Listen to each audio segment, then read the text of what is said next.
시청자 여러분 안녕하십니까. 신통방통 윤태현입니다. 아침 신문 만나보겠습니다. 조선일보입니다. 반드시 후회. 자, 누가 누구에게 후회를 한다고 했을까요? 중국 싱하이밍 대사가 이재명 대표를 만나서 윤석열 정부를 비판했습니다. 비판했는데 단어가 굉장히 거칠게 나왔습니다.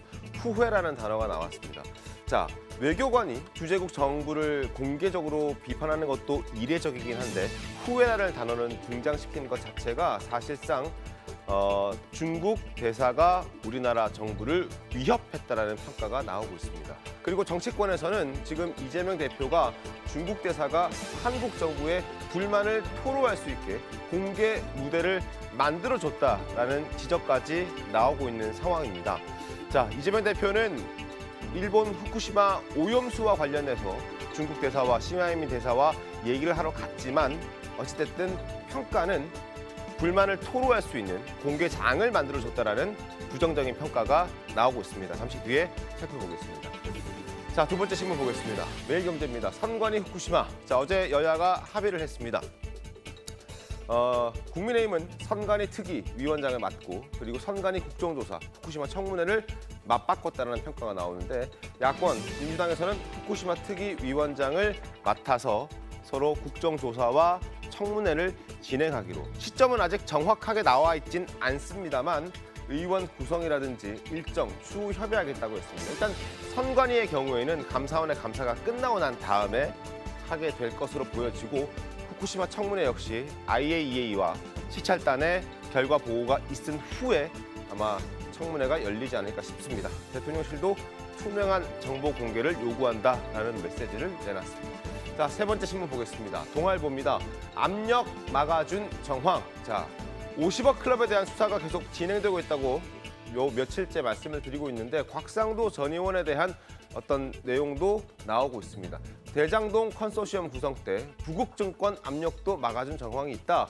자, 하나은행이 성남의뜰 이탈 방지 과정에서 검찰은 지금 호반건설에 이어서 부국증권의 압력도 곽상도 전 의원이 막아줬다라고 평가를 하고 지금 판단을 하고 있고요. 그 대가로 아들에게 무려 퇴직금 50억 원이 지급됐다라고 검찰은 판단하고 있습니다. 지켜보도록 하겠습니다. 자, 신문 3개 살펴봤고요. 본격적으로 신통방송 시작하겠습니다.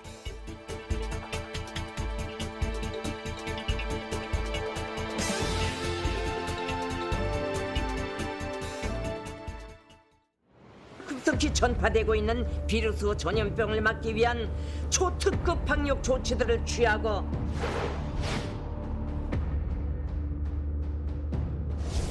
이곳 단동 신구 지역은 지금은 이렇게 황량한 도로만 가득한 유령 도시로 전락해버렸습니다.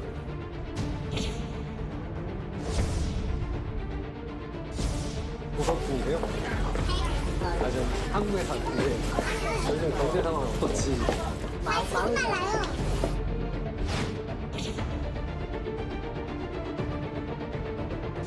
뭐 하고 있어요? 네.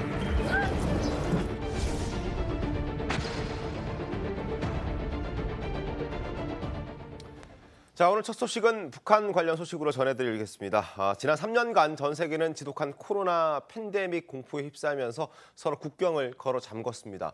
일상을 회복해가는 지금까지도 북한은 국경을 걸어 잠근 채 국경 봉쇄를 풀 생각조차 하지 않고 있습니다. 지난 3년간 국경 폐쇄로 북한의 경제난은 굉장히 심각해진 수준이고요. 북중 최대 교역 거점인 중국 단둥 역시 유령 도시로 변했다는 얘기까지 나오고 있습니다. 자, 현장을 다녀온 이태영 기자와 함께 자세한 이야기를 좀 해보겠습니다. 어서 오십시오. 자, 이태영 기자, 직접 중국과 북한 그 국경 지역을 다녀왔는데 당시 갔다 왔더니 어떤 모습이었습니까? 네, 저도 처음에는 이제 3년이 넘는 봉쇄 기간이 얼마나 영향을 줄까 이런 부분이 상당히 궁금했었는데요. 네.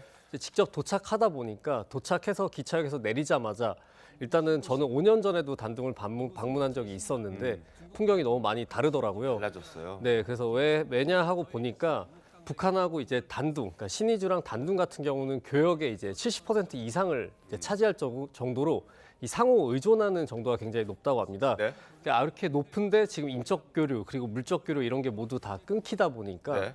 이제 제가 방문했던 그 신도시 같은 경우에는 뭐 네. 거리에는 지나다니는 차량을 찾아보기가 어려울 정도였고요.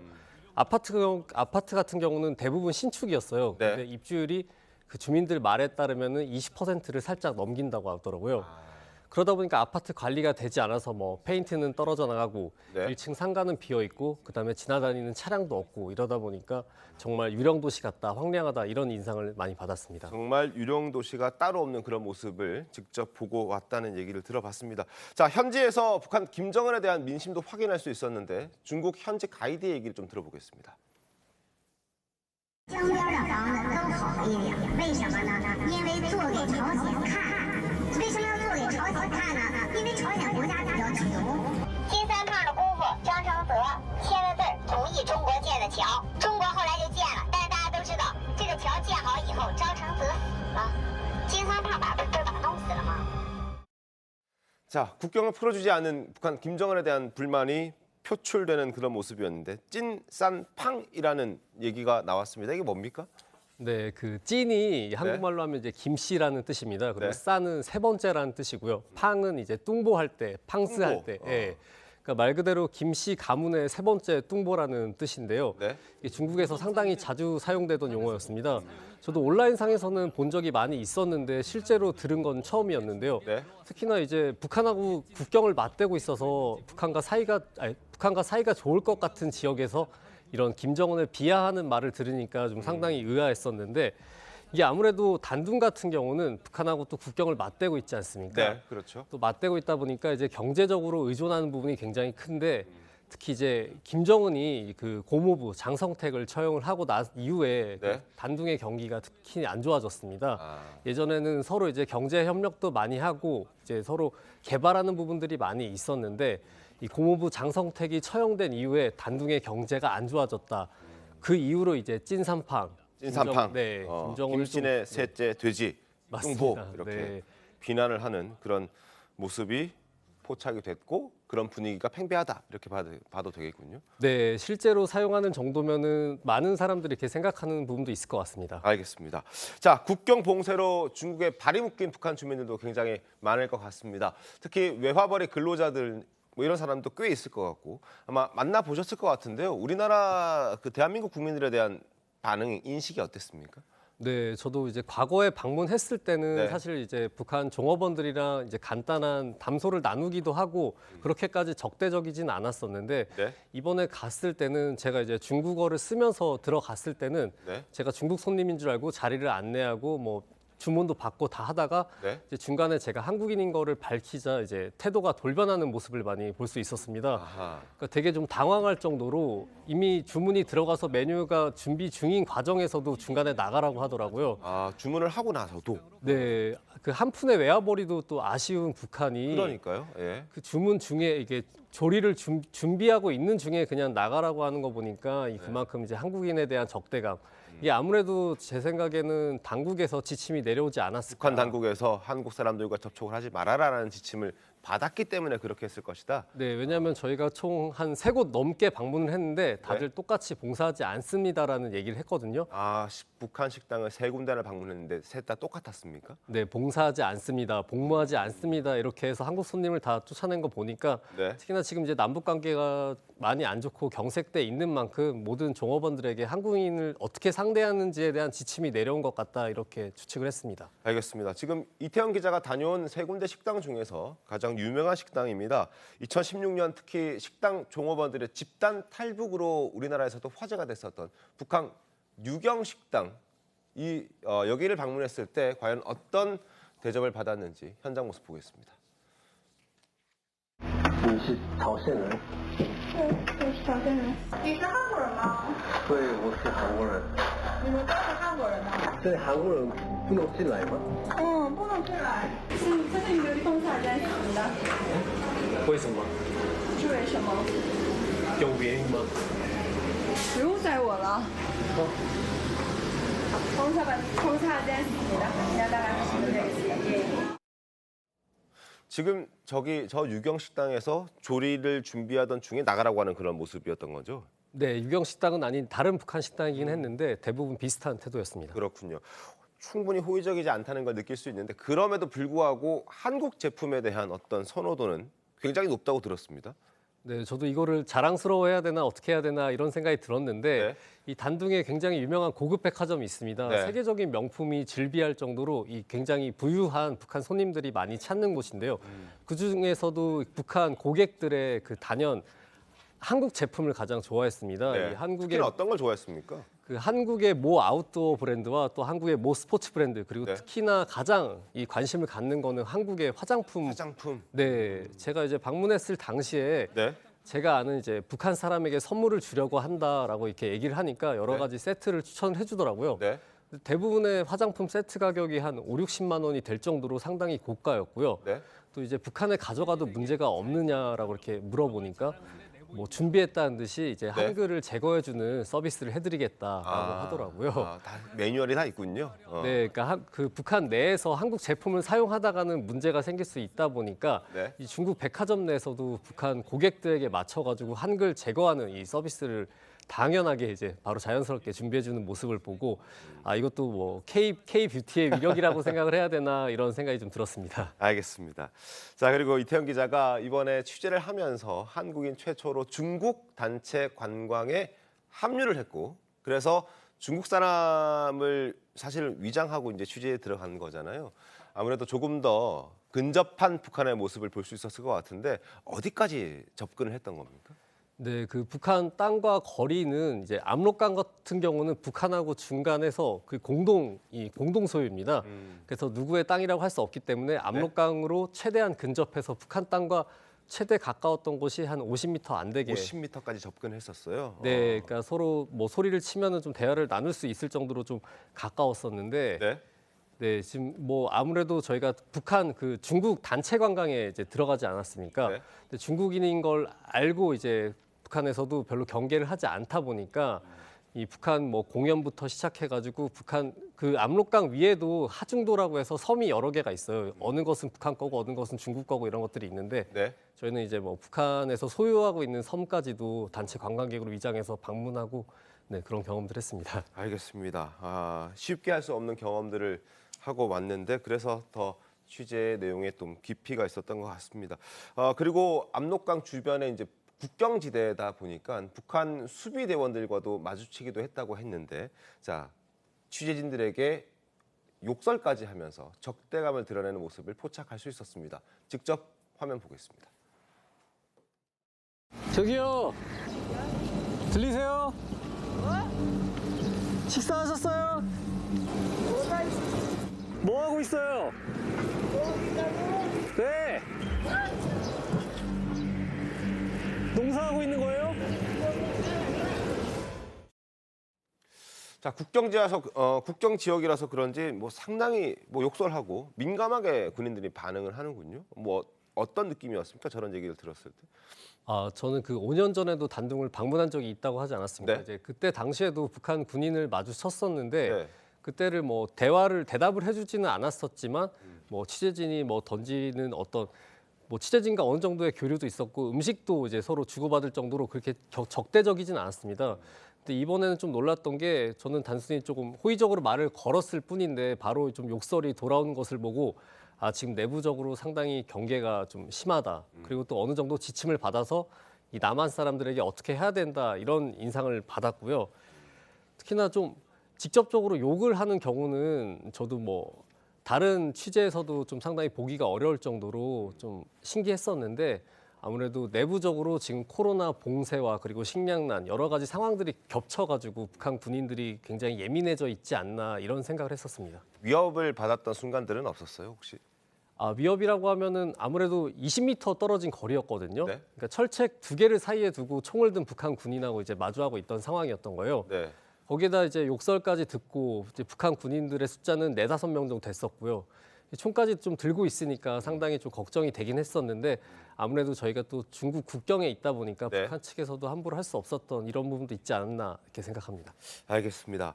자, 그리고 국경 지역에 거주하는 일반 북한 주민들도 아마 모습을 봤을 것 같은데 그들의 모습은 어땠나요? 네, 그 일반 농촌 지역들의 풍경도 많이 봤는데요. 그 여전히 농사할 때 소를 많이 이용을 하고 있고 지금 같은 경우가 이제 모내기 철입니다. 네. 북한에서는 모내기 철을 이제 모내기 전투라고 할 만큼 굉장히 많은 사람들이 모내기에 합류를 하고 있었는데요. 우리가 농촌에서 흔히 볼 수 있는 뭐 트랙터 같은 것들도 찾아보기가 힘들었고요. 네. 물론 있기는 있었습니다. 대부분의 사람들이 도구도 없이 맨손으로 모내기를 하거나 아니면 밭을 매는 모습들을 보면서 아, 지금 식량난이 굉장히 심각해가지고 이 주민들을 동원해서 준비를 하고 있구나. 얼핏 지금 영상에 쓱 지나갔는데 거의 허허벌판에 가까운 느낌을 받았습니다. 저희가 논밭이라고 지금 촬영해 온 거 아닙니까? 네, 이게 나무, 그러니까 북한의 땅 대부분이 이제 산지로 돼 있다 보니까 네. 저렇게 산에 있는 나무를 베서 경작지로 만들어서 경작하는 모습입니다. 알겠습니다. 아, 그나저나 뭐 지난달에 다녀오신 거죠? 지난달에? 네. 지난달에 가서 뭐 느낀 소외라든지 여러 가지 뭐 남북 관계에 있어서 많은 걸 느꼈을 텐데 뭐 가장 크게 인상 남는 게 있으면 어떤 게 있습니까? 아, 뭐 이거는 제가 느끼기에는 지금 상당히 북한이 내부적으로 힘들다라는 인상을 받았습니다. 왜냐하면 북한 같은 경우는 중국에 의존하는 정도가 굉장히 크지 않습니까? 근데 북한이 지금 수출과 수입이 다 막혀 있고 지금 각국으로부터 인도적인 지원도 막힌 상황에서 이제 김정은은 코로나로 인해서 본인의 체제를 좀 공고히 하는 수단이 되기도 했지만 일반 주민들 같은 경우에는 이 정말 식량이 장마당에서 찾아보기 어렵다고 합니다. 특히나 이제 식량난으로 인해서 많은 주민들이 좀 어려워하는 좀 모습들을 보면서 네. 어느 정도 인도적인 지원도 필요하지 않나 좀 이런 생각을 해봤던 것 같습니다. 알겠습니다. 뭐 코로나 봉쇄 전 세계적으로 이미 봉쇄는 많이 풀려 있는 상태인데 여전히 북한은 국경을 풀지 않고 있는데 이걸 지금 체제 유지 수단으로 쓰인다 이렇게 이태영 기자가 설명을 해줬는데 참 그 현실이 좀 안타깝다라는 씁쓸하다는 그런 생각이 듭니다. 자, 얘기를 좀 잘 들어봤습니다. 이태영 기자 취재하느라 고생하셨습니다. 수고하셨습니다. 네. 자, 지금까지 이태영 기자와 함께 북한의 코로나 이후에 3년간 풀리지 않고 있는 국경 주변의 단둥 지역을 중심으로 북한의 얘기를 조금 저희가 살펴보고 들여다봤습니다. 지금부터는 정치권 이슈로 넘어갈 텐데요. 어제 권칠승 민주당 수석 대변인이 최원일 전 천안함 함장을 직접 만나서 막말에 대해서 사과를 했습니다. 그런데 최원일 전 함장이 권 수석 대변인을 만나고 나서 SNS에 글을 쓴 게 있는데 그 글에서는 여전히 화가 풀리지 않았다는 걸 느낄 수 있었습니다. 화면 보겠습니다. 자, 최원일 전 함장의 SNS 글입니다. 부하들 다 죽인 함장이 무슨 낯짝으로 어이없다 이 발언에 그 당사자를 만났다. 처음 본 순간 몸에 힘이 들어가고 부들부들 한 대 치고 싶었다. 그래서 오늘도 잠을 못 이룰 것 같다. 이렇게 이야기를 했습니다. 자, 노동일 교수님, 한 대 치고 싶었다. 처음 본 순간 몸에 힘이 들어가고 부들부들 한 대 치고 싶었다라는 저런 SNS를 권칠승 수석 대변인을 만나고 난 직후에도 저런 글을 썼습니다. 제대로 화가 안 풀렸다, 분이 안 풀렸다 이렇게 봐야겠죠? 예, 뭐 그렇다고 봐야겠죠. 저는 뭐 권 대변인이 이렇게 최 함장 만나서 사과한 것 뭐 네. 잘했다고 생각합니다. 네. 뭐 조금 늦었지만 처음 유감 표명했을 때부터 이렇게 완전하게 사과했으면 괜찮은데 일단 두루뭉술하게 유감 표명했다가 네. 그러나 어쨌든 뭐 이 최 함장 직접 만나고 또 공식적인 사과겠죠. 그건 잘했다고 생각합니다. 뭐 그런데 이제 최 함장이 그렇게 얘기한 것은 이런 거 아닌가 싶습니다. 권 대변인 개인은 그렇게 공식적으로 사과를 했지만 네. 이게 이제 일회성이 아니라는 거죠. 일회성이 아니고 여러 번 되풀이됐고 앞으로 또 되풀이될 가능성이 있는 그런 일 아닌가 이런 생각이 든다는 생각일 거고요. 네. 이래경 씨가 여전히 조금 과했다고는 하지만 천안함 폭침은 원인 불명이다 이런 입장을 유지하고 있지 않습니까? 네. 이런 생각들이 민주당 내 외부에 있는 일부라 하더라도 뭐 그런 인식이 계속 있지 않느냐 이런 데 대한 어떤 경고성 메시지랄까 이런 거라고 생각하고요. 네. 결국은 이것이 이제 그 북한을 옹호하기 위해서 북한은 잘못이 없다 이런 걸 강변하기 위한 뭐 그런 인식의 소산 아니냐 뭐 그런 얘기를 하는 것 같습니다. 알겠습니다. 실제로 그런 것 같습니다. 권칠석 수석 대변인이 직접 지금 최 전 함장을 만나서 사과를 했고 그 사과를 최 전 함장이 받긴 했습니다만 그보다 중요한 것은 이재명 대표의 진정성 있는 사과가 아닐까 싶습니다. 함장과 생존 장병 그리고 유족들도 강하게 그것을 요구하고 있었습니다. 화면 보겠습니다. 천안함 함장, 생존 장병 그리고 유족들의 요구 사항입니다. 천안함 피격 사건에 대해서 더불어민주당의 공식 입장을 표명해달라. 그리고 당대표 면담 요청하고 있고요. 진정성 있는 사과를 요구하고 있습니다. 그리고 민주당 인사들의 천안함에 대한 잘못된 주장과 발언을 이제 더 이상 하지 않았으면 좋겠다. 13년 동안 이어진 그러한 주장을 이제는 하지 않았으면 좋겠다라는 목소리를 내고 있습니다. 그리고 민주당원과 지지자들의 악의적인 댓글도 좀 중지시켜달라고 민주당과 이재명 당대표에게 요구하고 있습니다. 천안함 피격 사건의 올바른 인식을 위한 당 교육 기회도 마련해 달라라고 요구를 하고 있습니다. 당대표와 면담, 당 차원의 사과 등 위 요구 사항 5가지에 대한 조치가 없으면 사과 수용 불가다라고 함장과 생존 장병 그리고 유족들이 요구를 하고 있습니다. 자, 한민수 대변인님, 민주당도 사실 가만히 있을 수는 없는 상황이 돼버렸습니다. 일단 저는 이번 일을 보면서 네. 우리 정치권, 저를 포함해서 다 정치권에서 우리 생존 장병들이 여전히 힘들고 트라우마를 겪고 이분들에 대해서 우리 사회가 좀 더 보듬고 치유할 수 있는 이런 것들이 좀 부족하지 않았나 이런 제 개인적인 반성도 하고 필요할 거로 생각을 합니다. 기회가 되면 네. 문제 제기도 할 필요가 있을 것 같고요. 이번에 이제 이 문제가 불거진 게 이래경 이제 그 이사장의 이제 그 SNS 글 때문에 그랬죠. 사실 이제 그건 당 지도부가 그 내용까지는 몰랐던 것 같습니다. 그리고 바로 이어서 그 논란이 되니까 이재명 대표는 분명히 입장을 밝혔습니다. 정부의 이건 북한에 의한 폭침이라는 피격됐다는 입장, 거기 정부 발표를 신뢰하고 존중한다는 얘기를 했고, 네. 그리고 바로 이제 그 이래경 이사장이 사의를 표시했고 당 지도부가 수용을 했습니다. 대표가 결단을 했는데. 그 이후에 이제 권칠성 수석대변인의 발언이 나왔죠. 문제가 됐죠. 예. 네. 저 발언 권칠성 수석대변인도 물론 사과를 바로 했습니다만 저도 부적절하다고 생각을 합니다. 그런 발언은 물론 공식 브리핑도 아니고 백불 자리도 아니지만 그럼에도 불구하고 그런 얘기를 했다는 거는 적절하지 않았던 거고 사과를 했고 거기에 대해서 이제 또 어제는 함장님을 직접 만나서 사과를 드렸는데 이제 여전히 분이 풀리지 않았는지 당대표 직접, 사과를 받고 예. 싶어 하잖아요. 때리겠다고 말씀까지 이렇게 글에 써놓으셨던데 그래서 이제 일단 사과를 했고 이런 주장하셨으니까 여기에 대해서는 또 당에서 논의를 하는 자리가 있을 수도 있다고 봅니다. 네. 근데 그 발언에 문제가 됐던 분이 사의를 표명했고 지도부가 수용했고 당 대표는 천안함 유족들이나 함장님이나 생각하는 그런 거 오해는 전혀 아니다. 입장이 분명하다. 더군다나 이제 권칠성 수석께서도 일부에서는 생각이 이상한 거 아니냐 이런 또 비판이 있었지 않습니까? 근데 분명하게 얘기를 했어요. 본인이 장관 청문회 때도 그랬고 이번에 따로 또 다시 입장을 내면서 천안함 이 사건은 북한에 의한 소행이다. 이걸 명확히 밝혔기 때문에 그런 입장들도 함장님도 조금 더 헤아리고 좀 받아줬으면 좋겠습니다. 알겠습니다. 지난 6일에 현충일 기념식장에서 지금 이재명 대표를 만나서 항의하는 모습 잠깐 보겠습니다. 일단 5일에 그 문제의 발언이 있었고 6일에 최원일 전 함장이 이재명 대표를 찾아갔는데 그때 아무런 답 없이 고개만 끄덕였던 이재명 대표의 모습 보겠습니다.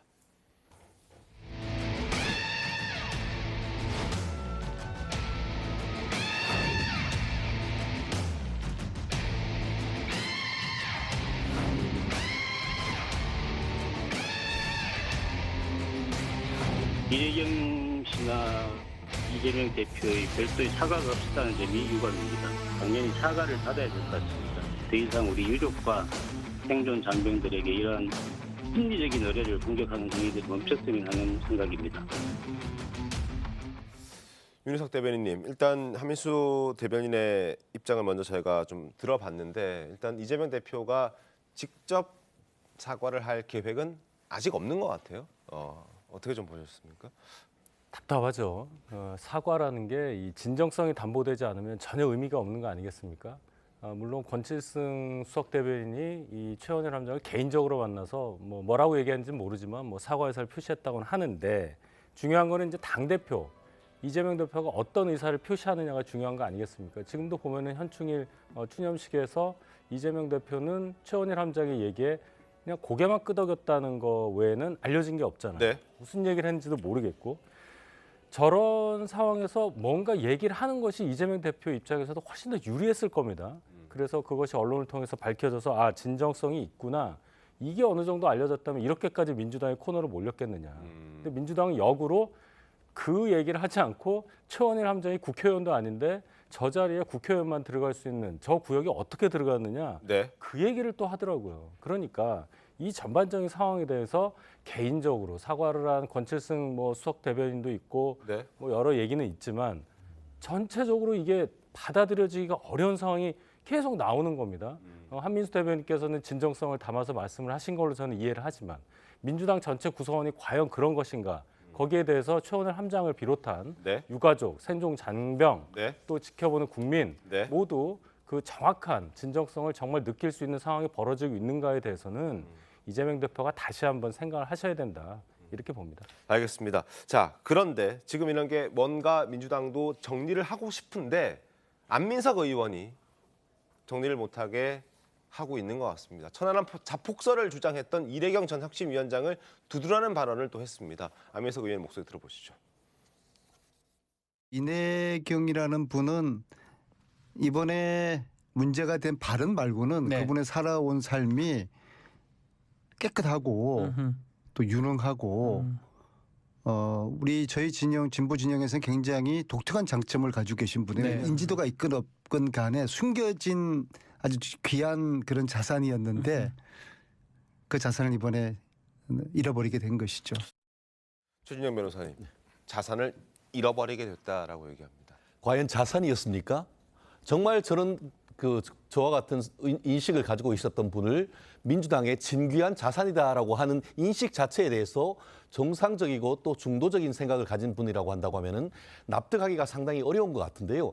굳이 이것을 우리가 비교를 굳이 뭐 비교를 하자고 한다고 하면은 만약에 네. 보수파에 있는 분들이 광주 민주화 운동에 대해서 폄하하는 발언을 했다라고 했을 때에 광주에 있는 분들이 느꼈던 심정과 네. 이 천안함 폭침으로 인해서 피해 입었던 분들 같은 경우에는 거의 그 정도의 어떤 트라우마를 느꼈을 겁니다. 그렇기 때문에 마치 광주 민주화 운동을 통해서 했던 분들이 특별법까지 하고 그에 대한 예우까지 하는 네, 것처럼 네. 여기 같은 경우에 이번 천안함 생존 피해자들이 5가지 요청하는 중에 첫 번째가 뭐냐면은 천안함 피격 사건에 대한 더불어민주당의 공식 입장 표명이라고 했습니다. 그러면은 지금 얘기하신 것처럼 이래경 전 혁신위원장의 생각이 오히려 민주당의 대표의 생각입니까? 이런 부분에 대한 것에 기본적인 대한 생각이 정리됐을 때야만이 네. 과연 이래경 씨의 어떤 정말 진귀한 말씀도 참 재미있어요. 진귀한 자산이란 말이 국민에게 설득을 얻을 수 있는 것 같은데 만약에 이분이 진귀한 자산이라고 한다고 하면은 또다시 2차적으로 지금 인스타에서 나올 혁신위원장도 이런 생각을 가지신 분으로 이 테이블에 올릴지에 대해서 좀 되묻고 싶습니다. 알겠습니다. 한번 지켜보죠. 이재명 대표도 지금 또 다른 혁신위원장을 물색하고 있을 텐데 한번 지켜보겠고 그리고 그 전에 혁신위원장 인선 실패를 두고도 당 내에서도 말들이 상당히 많은데 자 박찬종 변호사가 오랜만에 입을 열었습니다. 민주당의 혁신은 간단하다라고 했는데 뭐가 그렇게 간단한지 박찬종 변호사의 목소리 들어보겠습니다. 민주당이 괜한 헛발질을 하고 국민을 피곤하게 하고 일부 개딸들과 열성 지지자들은 이재명 씨에 대해 지지를 계속 보낼지 모르지만은 여기서 뭘 혁신하겠다고 하느냐. 답은 간단하게 하나 있어요. 간단하게. 이재명 제거. 민주당의 우선 국회의원들 이재명 빼고 167명이 과반수 이상이 이재명 지지하고 있나? 안 한다면 그걸 물러나게 해야지. 그게 혁신이지. 윤희석 대변인님, 간단하다. 이재명만 제거하면 혁신 뭐 그거 간단하다 이렇게 얘기를 하는데 어떻게 좀 보셨습니까? 예, 박찬종 변호사께서 아주 간단한 논리로 설명을 하셨는데 물론 뭐 그럴 수도 있겠죠. 제가 볼 때도 그만큼 이재명 대표의 존재가 어느 순간 이 민주당 내부에서 상당히 큰 짐이 돼버린 상황이 돼버렸다. 지금 같은 경우도 이재명 대표가 어느 정도 정치적인 어떤 불리함을 감수하더라도 정확하게 이 사태의 본질을 파악한 다음에 본인의 의사를 정확히 밝혀줬더라면 이렇게까지 커지지 않았을 것인데 그동안 8월 28일 당대표된 이후로 네. 한 9개월 정도 지나는 동안에 뭔가 조금 불리하거나 정치적으로 수세로 몰리는 상황에서는 입장 표명을 안 하고 기자들 우르르 쫓아다니는데 말 안 하고 그런 식의 어떤 행동을 하다 보니까 당 내부에서조차 당대표의 생각을 따라갈 수 없는 그리고 당대표가 무슨 생각하는지도 잘 모르는 이런 사태까지 간 것이다. 그래서 그 상황에 대해서 박찬종 변호사께서 저렇게 조금 독특한 표현을 쓰신 게 아닌가 이렇게 해석합니다. 알겠습니다.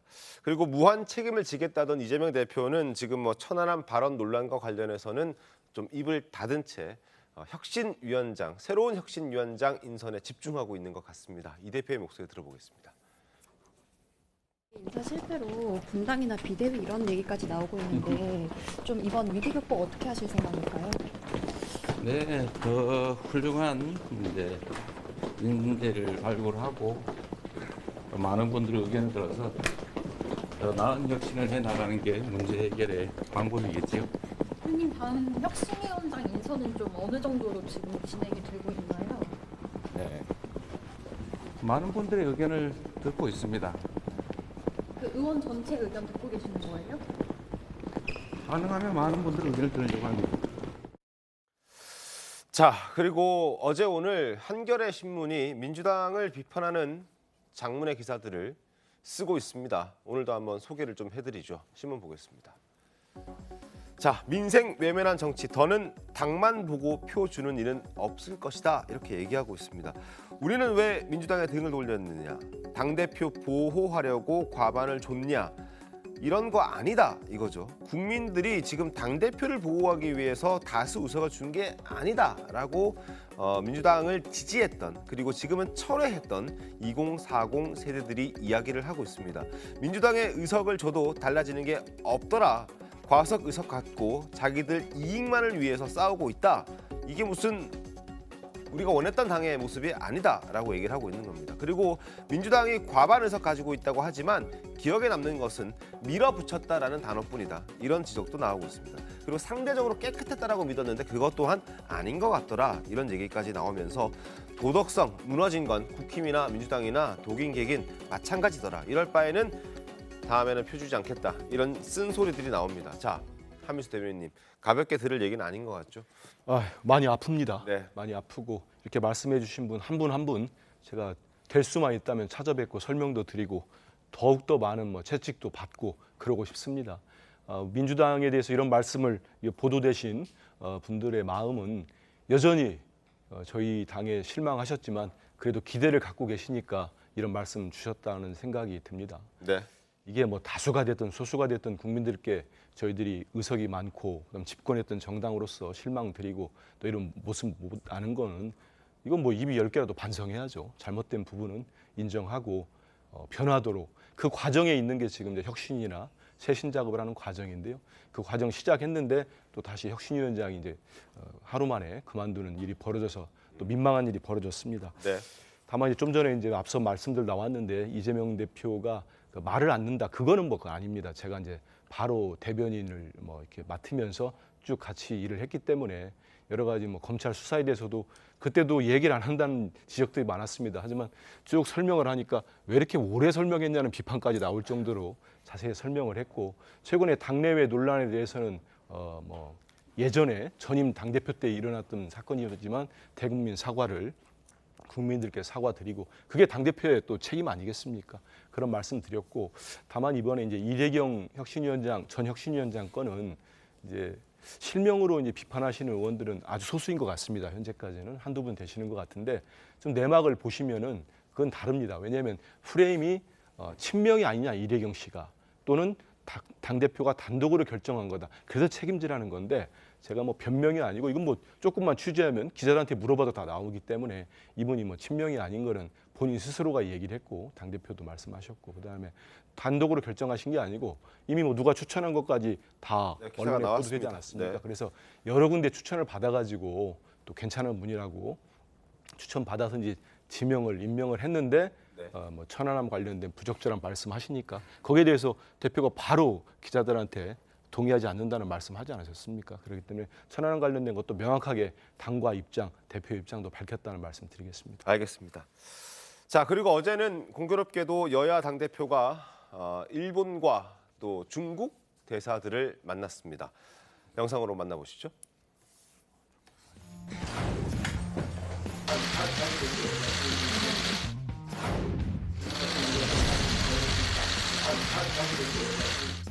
IOC 일본 대사님을 뵙게 되어 뜻깊게 생각합니다.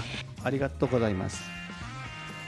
제가 또 이런 시기에 인사해야 하는데 이렇게 늦어서 죄송합니다. 한일 관계 개선을 위해서 여러 지원해 주셨던 김 대표 비롯한 그 여당 관계자분에게 깊은 감사의 말씀을 드리겠습니다.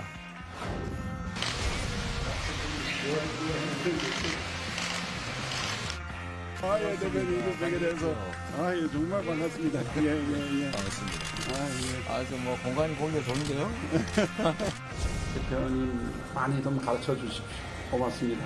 한국말을 너무 잘하셔서 협력이 필요 없기 때문에 일본의 핵 오염수 해양 투기 문제 때문에 공동의 대응책도 강구해 봤으면 좋겠다는. 이용해서 태평양 자신이 그 집을 하수도로 삼고 있는 것 같습니다. 우리는 결연히 반대합니다. 자, 관련해서 신문을 좀 보겠습니다.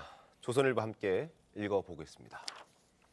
중국 대사가 이재명 대표는 따로 원고를 준비해 가진 않았는데 싱하이밍 대사는 원고를 준비했고 그거 원고를 꺼내서 15분간 이재명 대표를 옆에 두고 윤석열 정부를 비판했습니다. 후회할 거다라는 단어를 써가면서 그리고 한국의 무역 적자는 탈중국 탓이다. 중국과의 거리를 두기 때문에 무역 적자가 이어지고 있다. 이런 얘기를 하고 있습니다. 자, 어찌됐든 이재명 대표는 후쿠시마 오염수와 관련해서 중국의 동의를 좀 얻고자 갔는데 저 자리에 갔더니 싱하이밍 대사는 준비한 듯이 윤 정부를 비판했습니다. 문제는 저 자리에서 이재명 대표가 어떤 반응을 보였느냐가 문제가 됐을 텐데 자, 싱하이밍 대사의 발언을 좀 직접 들어보고 이야기를 좀 나눠보겠습니다. 현재 중한 관계가 많은 어려움을 부딪혔습니다. 솔직히 그 책임은 중국에 있지 않습니다. 일가에서 미국이 승리할 것이고 중국이 패배할 것이라는 파이팅이 하고 있는 것 같습니다. 하지만 이는 분명히 잘못된 판단입니다. 단언할 수 있는 것은 현재 중국이 패배를 배런하는 이들이 아마 앞으로 반드시 후회는 되지 않을까 하는 것입니다. 다른 건 단언하지 않았으나 이 부분은 단언했습니다. 중국이 패할 것이라는 것에 베팅하는 것은 후회할 일이다라고 단언한다라고 싱하이밍 대사가 얘기를 했는데요. 노동일 교수님 어떻습니까? 좀 무례한 단어 아니었습니까? 무례라고 표현하기도 정말 부족한 그런 태도죠. 네. 오만방자하고 네. 정말 오만무례한 태도라고 지적할 수밖에 없고요. 네. 어디 일국의 대사가 네. 저렇게 그 주재국 정부를 저렇게 완전히 비난을 아래에 내다버리는 그런 식의 태도를 보입니까? 저건 즉각 조치해서 항의해야 될 일이라고 생각하고요. 저걸 보면서 옛날 어디 사극 영화의 한 장면 같은 거 아닌가? 중국 황제 사신이 와가지고 우리 조야에 다 모아놓고 일장 훈시하는 그런 모습 이런 게 연상이 됐습니다. 네. 이건 정말 말이 안 되는 짓이고요. 중국이 바로 아직도 우리를 어떻게 보는가 하는 인식을 단적으로 드러낸 그런 것이라고 생각합니다. 여야 당대표가 대사를 두루 만나는 건 필요하죠. 그런데 저렇게 관저에까지 가서 저렇게 축산한다는 건 처음 보는 거 아닌가? 처음이라기보다는 어쨌든 공개적으로 저렇게 만나는 것은 있을 수 없는 일이라고요. 당대표실에서 대사가 예방을 해서 만나는 건 당연한 겁니다. 근데 저렇게 만나는 건 바람직하지 않다고 생각하고요. 저렇게 일장 훈시를 하는 그런 모습 말이 안 되는 것이라고 생각하고요. 네. 오염수, 일본 오염수 물론 우리가 여러 가지 경각심을 표하고 그에 대해서 과학적 검증을 요구하는 것 반드시 있어야 됩니다. 그러나 중국은 지금 우리나라 서해와 인접해 있는 중국의 동부에 원자력 발전소가 55기가 있습니다. 그걸 다 우리가 인접하고 있는 서해에 지금 오염수를 내보내고 있고요. 네. 그에 대해서는 왜 일말의 언급이 없나요? 그건 또 우리가 지적해야 될 부분이라고 생각하고요. 또 한 가지, 무역 죽자가 뭐 탈중국 때문이다? 아닙니다. 탈중국이 없었어도 더 이상 우리가 중국에 팔 물건이 없는 겁니다. 중국이 우리가 수출하던 그런 중간재, 뭐 부품 이런 것들, 그래야 거기서 이제 중국에서 완제품을 만들어서 수출하던 그런 체인이 다 망가져 버린 거예요. 왜? 중국이 다 그걸 생산하고 있으니까. 우리가 어마어마한 그 수출력을 보이던 화장품까지 지금 다 수출 못 하고 있잖아요. 네네. 그게 탈중국 때문이 아니라 중국 자체 생산품이 지금 그만큼 좋아진 겁니다. 그러니까 그런 것도 인식도 잘못됐지만 태도 자체 정말 지적하지 않을 수 없는 그런 오만방자한 모습입니다. 최준영 변호사님, 일단 이재명 대표가 저 자리에 갔고 저 옆에 앉아 있지 않았습니까? 앉아 있을 때 아무리 야당의 대표지만 어찌됐든 우리나라 정부의 우리나라의 수장을 지금 후회할 거다라는 식으로 비판을 하고 협박을 한다는 평가가 나올 정도로 거친 언사를 했는데 가만히 있었다는 건 태도에 문제가 있지 않나라는 지적도 나오고 저는 있습니다. 국민의 한 사람으로서 네. 굉장히 자존심이 상했습니다. 그렇지 않습니까? 저는 조금 전에 그 화면을 보면서도 그와 같은 굴욕감을 느꼈는데요. 절차적인 측면에서나 내용적인 측면에서 매우 부적절했다라고밖에 얘기할 수가 없을 것 같습니다. 무슨 말씀이냐면은 사실 얘기하신 것처럼 국장급 인사 아니겠습니까? 그런데 우리나라 의전 서열 8위에 해당하는 야당 대표를 불러서 그 앞에서 15분 동안 훈시하듯 학생 가르치듯 했던 것 자체가 잘못된 것이고, 그 내용도 보면은 말씀하시는 것처럼 어떻게 됐죠? 마치 뭐 황제국이 제후국에 대한 어떤 태하는 태도 그 자체가 굉장히 지금 납득하기 어려웠는데, 사실 그러면 최근 같은 경우에는 그 동해안에 있어서 중국의 어떤 그 원자력 발전소가 수도 없이 있습니다. 거기에서 황해, 우리 서해로 쫓아 나오는 삼중수소가 훨씬 더 많다는 게 과학자들의 분석 아니었습니까? 그러면은 중국의 삼중수소는 괜찮고 일본의 삼중수소는 안 됩니까? 저와 같은 얘기를 할 때 이재명 대표는 그 부분에 대해서 따끔하게 얘기를 해야 되는 건 아닙니까? 협조할 건 협조할 거지만 중국에 대해서도 할 말은 해야 되는 것이 우리의 국민적 자존심도 올리고, 그것이 어떻게 보면은 대등한 상호주의적 그 외교인데 과연 그것이 합당한가에 대해서는 의문이고, 나아가 하나 더. 얼마 전에 캐나다 같은 경우에는 자국 어떤 정치인에 대해서 비판적인 얘기를 했던 중국 외교관에 대해서 추방을 했습니다. 그러면서 이른바 외교적 그 기피 인물이라고 하는 페르소나 논 그라타라고 해서 추방까지 했습니다. 저는 이걸 보면서 캐나다와 같은 태도도 한번 고려해야 되는 것이 아닌가 하는 생각을 가지지 않을 수 없는 것이죠. 그렇기 때문에 이 부분에 대해서 정부 차원에서 이 부분에 대해서는 전 대응해야 된다고 봅니다. 민주당 얘기도 한번 들어봐야겠습니다. 예. 그 저런 모습을 보면서 우리 국민들 중에 뭐 불편해하실 분 있으리라고 생각을 합니다. 근데 우리가 이제 무슨 뭐 일본이 우리 역사 왜곡을 하거나 독도 영유권 문제를 주장할 때 일본 대사를 부르는 이유는 일본 대사가 차관급이냐, 장관급이냐, 국장급이냐 급보고 부르는 거 아닙니다. 그거는 그 나라를 대표하기 때문에 부르는 겁니다. 그래서 항의를 하는 겁니다. 그렇고 이번에 이제 중국 대사들 다 와서 만났지요. 그 회관에 오기도 하고 국회에 와서 여야 대표를 다 만났습니다. 싱하이밍 대사도 부임한 지 꽤 됐으니까 국회의장도 만났고, 제 국회의장 근무할 때도 의장실 근무할 때 봤으니까요. 다 했고, 이번에도 이제 공간에 초청을 한 겁니다. 불렀다는 표현이 뭐 적합한지 모르겠습니다. 여야 대표를 같이 불렀어요. 김기현 대표 초청했는데 저런 이런 보도 나오니까 뭐 김기현 대표 갈지 어쩔지 모르겠습니다. 근데 가면은 저런 형식으로 아마 앉을 겁니다. 그래서 내용의 부분인데, 우리 이재명 대표가 주장한 거는 가장 혁신적으로 모두 발언도 그렇고 2시간 정도의 식사 자리에 주장한 건 뭐냐면, 지금 중국이 예전에는 우리의 무역 최대 흑자국이었는데 어찌됐든 간에 여러 뭐 요인이 있겠지요. 뭐 노 교수님 말씀 이유도 있을 거고 여러 가지 이유가 있지만 지금 대중 최대 적자국으로 바뀌어버렸어요. 그러면서 이 대표가 강조한 건 그겁니다. 우리 기업들, 수출 기업들, 현지 기업들, 교민들이 너무 애로사항을 많이 겪고 있다. 힘들다. 이 부분을 중국 정부가 제대로 좀 살피고 좀 도와달라. 제대로 정리돼야 된다. 이런 강조를 했었고요. 그다음 북한의 미사일 개발 이런 부분이 있지 않습니까? 한반도 비핵화. 너무 다른 쪽으로. 알겠습니다. 이런 과정들 하니까, 그리고 이것만 그러면 얘기 드릴게요. 양국민의 신뢰 부분이 있으니까 이것도 손상되지 않게 한중이 모두 협조하고 노력해야 된다. 야당 대표로서 충분히 지적할 수 있는 부분들을 얘기했어요. 물론 뭐 시마이밍 대사가 우리 현 정부에 대해서 이렇게 강도 높게 비판을 했는데 그거를 그러면 이거를 뭐 동의하냐? 뭘 동의하겠습니까? 시마이밍 대사는 그 자리에 자기 얘기를 한 겁니다. 우리가 정치를 하면서 듣기 싫은 소리만, 좋은 소리만 들을 수는 없는 거예요. 거기에 대해서 말 그대로 정부가 불만을 갖고 있고 문제가 있다면 문제를 삼으면 됩니다. 이런 얘기를 해주시면 될 거고, 그 싱하이밍 대사 입장에서는 야당, 여당 대표들을 초청해가지고 하는 자리였다는 말씀 드리겠습니다. 그리고 딱 하나만 더 잠깐만요. 후쿠시마 얘기는 좀 해야 되니까. 잠깐만요. 아니, 후쿠시마 얘기는 해야죠. 윤석열 대변인의 발언 듣고 얘기하겠습니다. 후쿠시마 할까요? 예, 듣고 하죠. 그러면.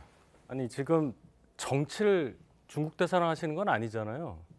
야당 대표이긴 하지만 국가서열 8위에 해당하는 야당 대표가 상대 이 주재국에 파견 나온 큰 이웃 나라의 대사를 만나서 얘기를 함에 있어서 우리나라의 입장과 다른 얘기를 그 대사가 한다면 우리나라를 대표하는 입장에서 발언을 하는 게 저는 순리라고 생각합니다. 여야를 떠나서. 그러면 싱하이밍 대사가 미국이 승리하는 거에 베팅하는 것은 잘못된 판단이라는 이런 오만방자한 발언을 하거나 여러 가지 우리 그 입장과 다른 뭐 무역 적자는 중국 탓이 아니라느니 중한 관계는 중국이 책임을 질 일이 아니라느니 이런 얘기를 할 때 뭐라도 받아치는 발언을 하셔야죠. 그걸 묵묵히 듣고 계셨다는 것에 대해서 문제를 지적하는 건데 지금 말씀하시는 거는 그냥 이재명 대표가 평소 주장하는 얘기를 그냥 했다.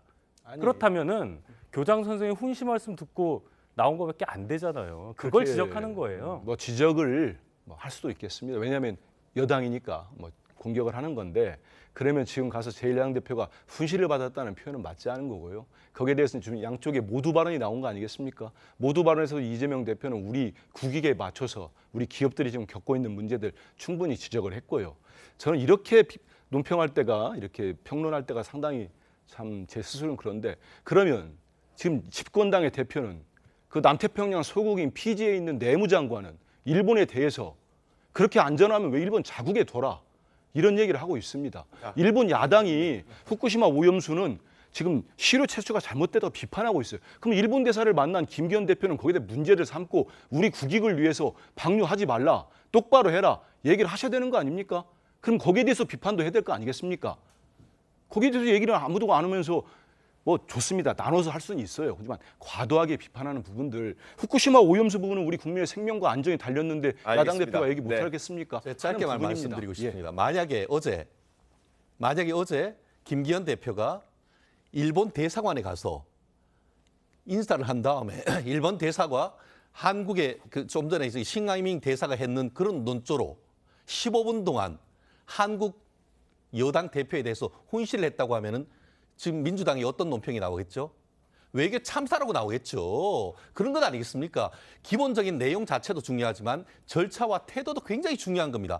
저와 같이 이제 중국의 어떤 어떻게 보면 갔는데 초대된 자리에 대해서 좋은 말을 해야지. 그거에 대해서 자기의 대학 주재국에 대해서 막말성 발언을 했는데 그거에 대해서 어떻게 그렇게 가만히 있을 수가 있으며 그거에 대해서 한 말씀이라도 어떻게 보면 국민의 어떤 자존심을 어루만질 수 있는 그런 말씀을 이재명 대표께서 안 한지에 대해서는 정말 유감이고 정말 당대표로서의 자격이 있는지도 의문을 제기할 수밖에 없는 것 같습니다. 알겠습니다. 자, 그 이야기는 여기서 좀 정리를 하겠습니다. 어찌됐든 어제 여야 대표가 일본 대사와 중국 대사를 만났는데 서로 다른 어떤 분위기가 연출됐었고 특히나 이재명 대표의 경우에는 여러 가지 비판의 목소리들이 있습니다. 지금 이렇게 설명해 주셨고 또 하민수 대변인께서 열심히 방언하고 있는데 하여튼 집안 싸움이 바깥에서도 이제 결을 달리해서는 안 된다는 생각이 드는데 지켜보도록 하겠습니다. 이재명 대표가 거기에서 얘기를 하는 게 맞았는지 아니면은 참고 넘어가는 게 맞았는지 아마 시청자 여러분께서도 한번 판단을 해주셨으면 좋겠습니다. 자, 다음 순서 넘어가겠습니다.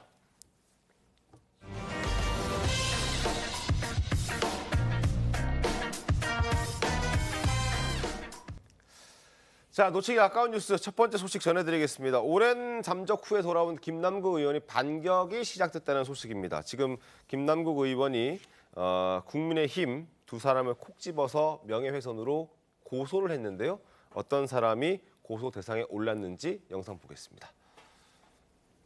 온 국민들께서 이 털어도 끊임없이 발생하고 있는 이 김남국 먼지에 숨이 막힐 지경입니다. 이번 사건이 코인 중독자 김남국에 대한 정치적 심판에서 이제는 중대 범죄자 김남국에 대한 법적 책임 의혹으로 이렇게 확대되고 있습니다. 도마뱀 모양 머리에 지금 누가 있는 거예요? 이재명 대표죠. 꼬리에는 지금 누가 있는 거예요? 송영길, 김남국, 윤미향입니다. 김남국 제소해야 된다. 쇄신의총에서도 그런 이야기가 나왔는데 이걸 맡고 있는 사람이 대체 누구냐? 부인하지만 바로 이 도마뱀 몸통인 거죠. 이재명 대표. 자, 장해찬 최고 자신을 고소했다는 소식이 전해지고 난 다음에 조금 전에 SNS에 이런 글을 남겼습니다. 화면 보시죠. 김남국 의원에게 1대1 공개 토론 제안한다. 코인 중독자가 의원 자리 유지하며 세금 낭비하는 꼴 더는 못 보겠다. 고소할 정신 있으면 토론 회피하지 않겠죠? 남자답게 토론합시다. 그래서 직접 전화를 걸어서 어떤 취지의 얘기였는지 한번 물어봤습니다. 들어보시죠. 김남국 의원이 제가 제안한 공개 토론에 응하지 않으면 무고죄 등으로 맞고소하는 법적 조치까지 고려하면서 김남국 의원을 대화와 해명의 장으로 좀 끌어낼 생각입니다. 법적 조치까지 준비를 하고 있는, 마음에 두고 있는 그런 장해찬 최고위원의 목소리를 확인하셨는데 어쨌든 토론을 하자는 건 뭐 나와서 얘기 좀 하자는 건데 응할까요? 김남국 의원이? 김남국 의원이 지금까지 보여준 태도를 보면 안 하겠죠. 지금 뭐 국회도 거의 안 나오고 있는 상황인데 그만큼 본인이 지금 처한 상황이 본인 스스로 판단하기에도 불리하다고 보기 때문에 네. 그냥 조용히 어떤 법적인 조치를 통해서 본인한테 더 해가 되지 않는 방향을 찾는 그 정도 수순이기 때문에 네. 장해찬 최고위원 같은 분하고 토론까지 할 이유는 아마 본인은 못 찾을 겁니다. 그리고 토론을 해봤자 본인한테 유리한 결과가 나오리라고 생각도 안 할 거고요. 중요한 거는 김남국 의원이 이렇게까지 할 이유가 없었다. 네. 본인이 해명할 거 충분히 해명을 하고 해명할 게 없다면 진솔하게 뭔가 뉘우치는 모습을 국민들한테 보여주는 그 방식을 택하는 것이 맞았지 이렇게 뒤에 숨어서 아무 활동도 안 하면서 시간이 지나가기를 바라고 또 뒤에서는 뭔가 자료 제출도 안 하고 이렇게 뭔가 법적인 조치를 하려고 하다가 이제 두 명의 국민의힘 국회의원과 최고위원을 이렇게 고소하고 법적 조치를 하겠다고 하니까 국민들이 어떻게 보시겠어요? 결국은 또 법으로 가는구나.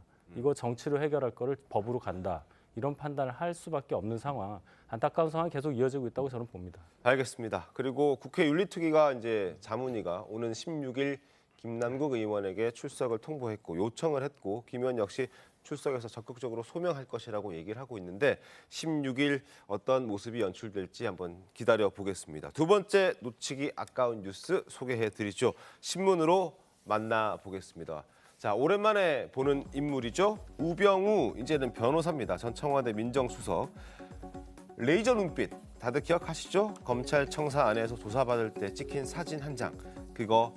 그때 그것은 나를 나쁜 사람으로 만드는 정치적인 프레임에 불과했다라고 얘기를 하고 있습니다.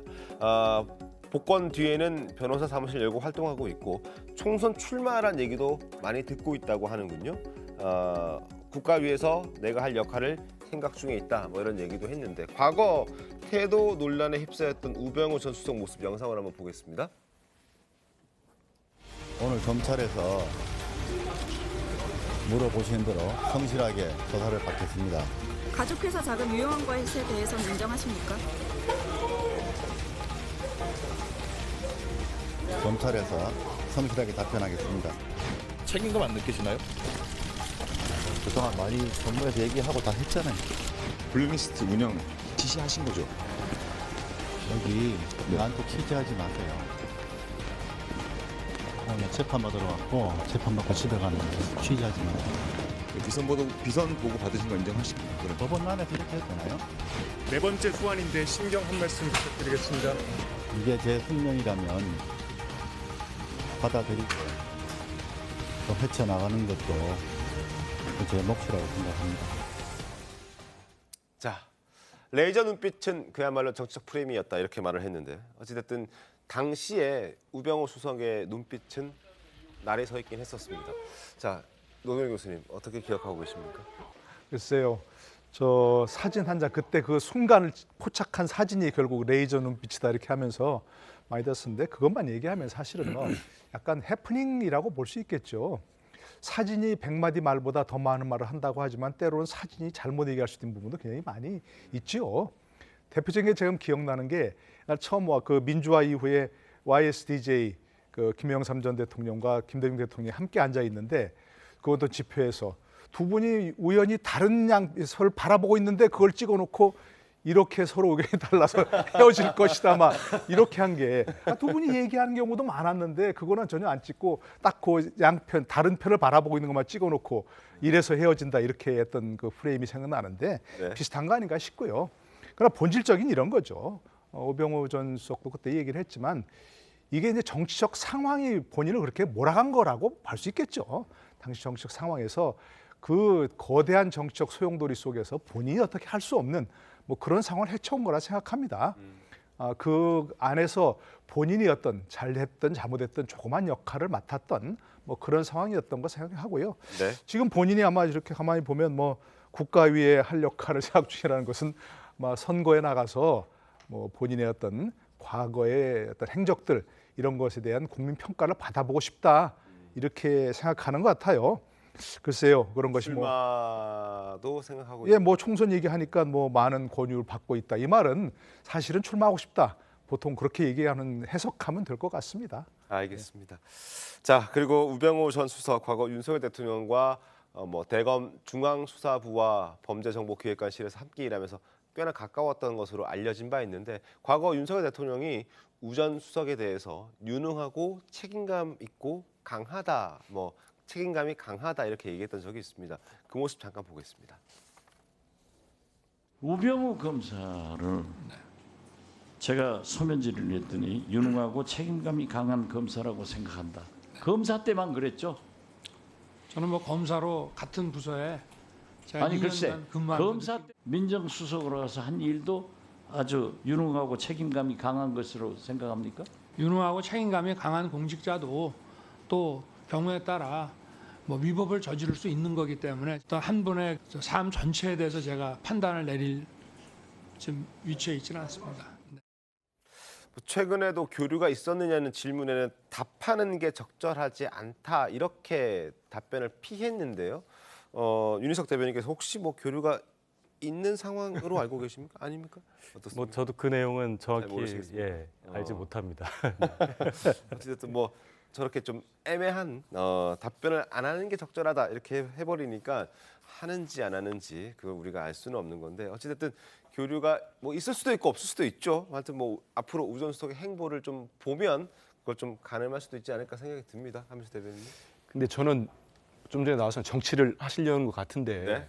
그리 되면은 지금의 뭐 대통령을 물론이고 저렇게 유능하다고 평가까지 하셨으니까 네. 집권 대통령실이나 여당에 뭔 도움이 될까 싶어요. 이미 많은 국민들이 박근혜 대통령 때 국정농단 사건 때 민정수석 하셨잖아요. 네. 거기에 대한 책임이 없다고 누가 생각하겠습니까?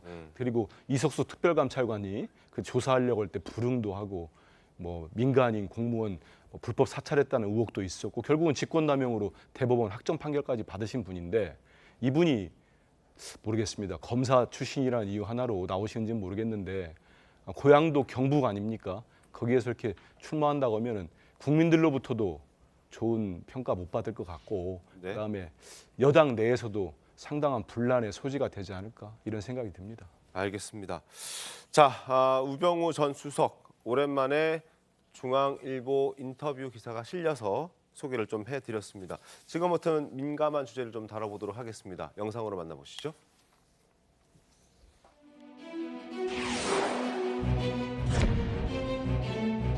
공영방송 근간을 뒤흔드는 수신료 분리징수 취지를 즉각 철회해 주십시오. 수신료 분리징수 추진이 철회되는 즉시 저는 자리에서 물러나겠습니다.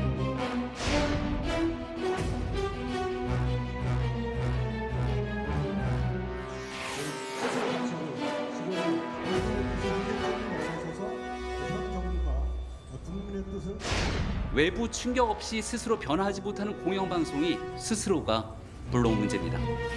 공영방송 장악을 위해 MBC 압수수색에 이어 KBS 수신료 분리 징수칼을 꺼내들었습니다.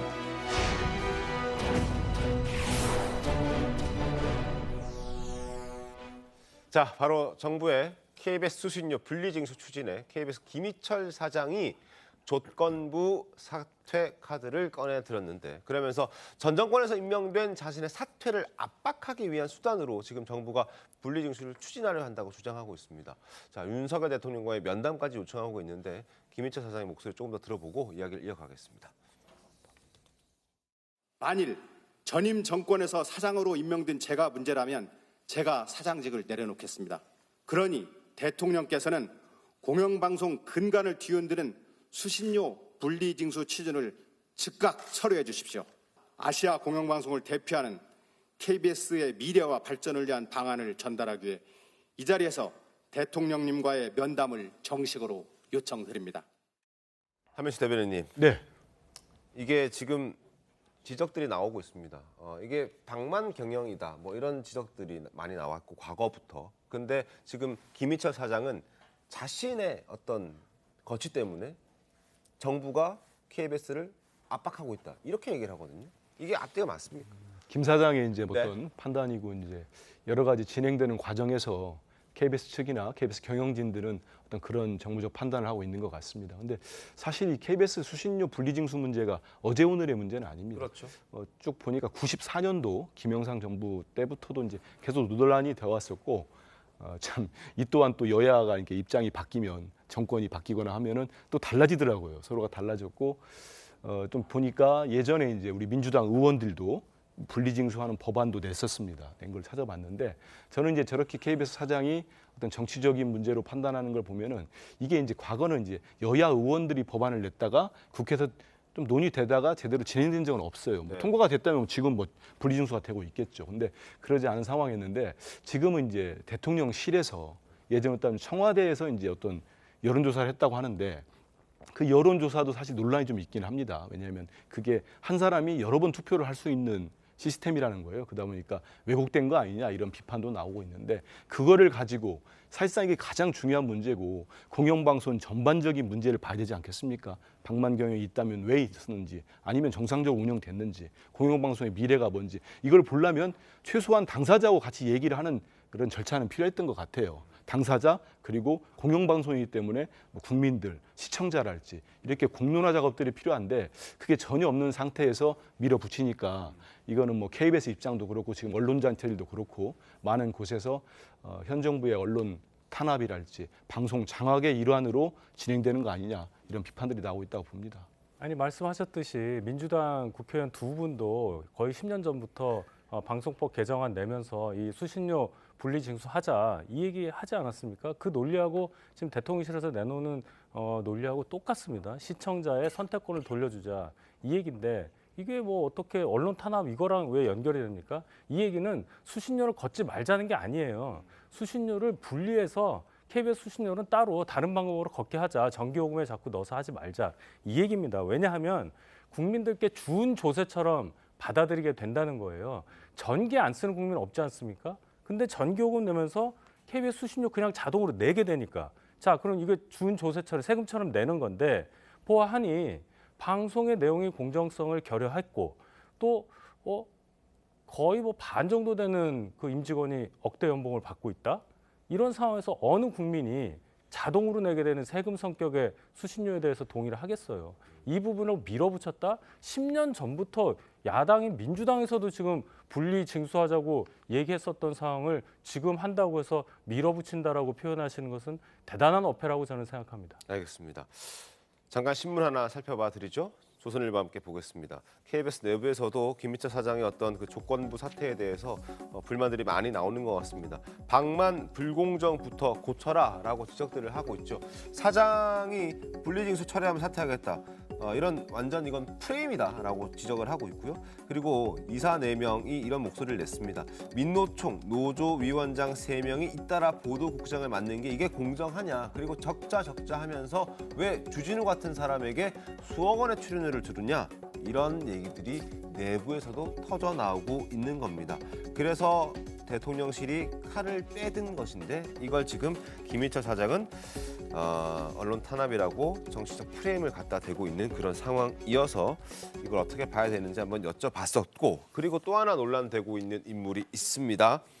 유력 차기 방송통신위원장으로 방통위원장으로 거론되고 있는 바로 이동관 특보인데요. 지금 사실상 내정됐다라는 얘기도 나오고 있는 그런 상황입니다. 자, 최진영 변호사님, 왜 대통령실에서는 이 학폭 논란이 있는 이 특보를 방통위원장으로 내세우려고 할까요? 지금 어떻게 보면 자라보고 놀란 가슴 소뚜껑 보고 놀란다. 한마디로 지난번에 있었던 국과수 그 정순신 전 변호사의 아들 학폭 문제, 이 문제가 있다 보니까 지금 이동관 지금 특보, 지금 그 대언론 특보 아니겠습니까? 네. 그 같은 경우에도 예전 벌써 10년도 넘었습니다. 그때 있었던 얘기가 지금 와서 논란이 되면서 사실 내정설이 나오고 있습니다만 아직까지도 이 부분에 대해서 용산에서 가타부타 얘기는 하고 있지 않지만 최근 이른바 진보 좌파 진영의 한 언론이 정식으로 이 문제를 지금 치고 나오면서 지금 여론전이 벌어지고 있는데요. 중요한 것은 사실관계인 것 같습니다. 지금 진보 그 진영에서 얘기하는 사실과 또 이동관 특보가 얘기하는 사실이 너무나 다릅니다. 만약에 지금 이것이 정말 그 사실이 지금 이동관 특보가 얘기하는 것처럼 사실이라고 한다고 하면은 그 부분에 있어서는 이 부분이 얼마나 문제가 될지 모르기 때문에 사실관계를 먼저 확정하는 절차가 저는 필요하다고 봅니다. 노동희 교수님 어떻게 보십니까? 글쎄요, 뭐 학폭이란 건 정말 우리가 지금 현재 가장 민감한 사회 문제 중에 하나 아닙니까? 얼마 전에 그 드라마에서도 정말 크게 다뤄져서 모든 국민들이 민감하게 생각하는 그런 문제고 진상규명은 반드시 필요하다고 생각합니다. 확실하게 어느 것이 진실인지. 근데 이게 확인되지 않은 사실이 막 흘러나와가지고 그 당사자는 얼마나 지금 고통스럽겠습니까? 그러니까 어느 것이든 벌써부터 논란을 벌일 필요는 없다고 생각하는데 왜 벌써부터 논란이 되는가? 긁어부스럼 만든 거죠. 지금 이제 그 방통위원장 임기가 7월 말까지 아닙니까? 네. 그러면 놔둬서 조용히 물러나고 그 다음에 그때 가서 내정된 사람을 발표해도 아무 문제가 없는데 왜 이렇게 무리하게 그 사람을 지금 뭐 면직 처분까지 하면서 그렇게 논란을 키우는지 전 정말 정무적으로 이해가 안 돼요, 이 부분은. 예를 들어서 한상혁 위원장이 문제라 그러면 만약에 처음부터 임기 초반에 대통령 임기 초반에 그걸 문제를 삼아서 면직을 시킨다고 했다면 뭐 저 이해가 갑니다. 뭐 실리도 있고. 그러나 지금 2개월 앞두고 이렇게 하는 것은 실리도 없고 먼저 이렇게 논란을 먼저 긁어부스럼 만드는 사태를 키우는 그런 거죠. 전 깊은 뜻은 잘 모르겠어요. 왜 그런지. 그러나 상식적으로 봤을 때 불필요한 그런 논란을 불러일으키고 이동관 특보가 임명될지 안 될지도 모르잖아요. 내정될지 안 될지도 모르고 발표도 안 했습니다. 그런데 이걸 이렇게 논란을 키워버리는 그런 사태를 보면서 왜 그럴까? 이건 뭔가 좀 우리가 모르는 생각하지 못하는 깊은 뜻이 있는가 하는 그런 의문을 가질 뿐입니다. 알겠습니다. 자, 정식 임명도 되기 전에 이미 논란이 커지고 있고 공세는 시작된 것 같습니다. 물론 이동관 특보는 물리적 다툼이 있었던 건 사실이지만 일방적 가해는 아니었다라는 해명을 하고 있는데 진위 여부를 좀 밝혀내야 할 것 같고 그리고 대통령실의 결정도 어떻게 될지 한번 지켜보도록 하겠습니다. 잠시 뒤에 돌아오겠습니다. 오늘 준비한 신토마토 여기까지입니다. 다음 주에 더 신통하게 돌아오겠습니다. 고맙습니다.